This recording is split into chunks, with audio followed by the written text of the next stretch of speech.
जगन्नाथ जी की एक अद्भुत कथा। जब भगवान खुद भक्त के घर भोजन करने पहुंचे। जगन्नाथ जी की जीवंत लीला।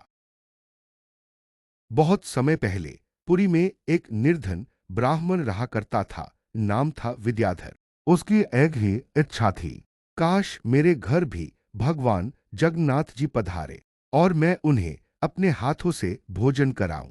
परंतु उसके पास न धन था, न कोई विशेष भोग। उसकी भक्ति थी निष्काम। वह रोज मंदिर के बाहर बैठता और कहता, हे प्रभु, मैं कुछ नहीं दे सकता, पर यदि कभी भूख लगे तो मेरे घर चले आना। एक रात चमत्कार हुआ। एक रात जब विद्याधर अपनी झोपड़ी में बैठा था, एक बालक द्वार पर आया, भूखा, थका और मुस्कुराता। उसने कहा, क्या मैं यहाँ रुक सकता हूँ? मुझे बहुत भूख लगी है।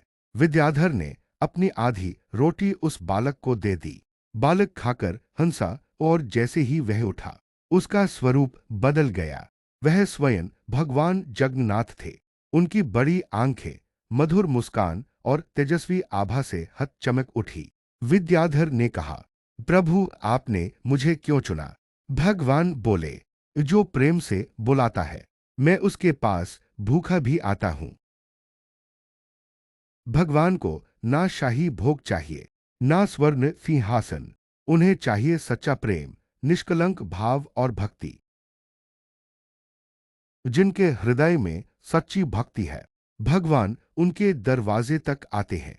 कभी बालक बनकर, कभी भूखा बनकर, लेकिन हमेशा प्रेम को स्वीकारने। जय जगन्नाथ। जब एक निर्धन ब्राह्मण ने सच्चे प्रेम से भगवान को बुलाया, तो भगवान स्वयं उसके द्वार भोजन करने पहुंचे। सुनिए भगवान जगन्नाथ जी की ये भावुक, सत्य और प्रेरणादायक कथा।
जब राजा इंद्रद्युम्न उन मूर्तियों के पास गए तो उन्हें एक दिल की धड़कन महसूस हुई।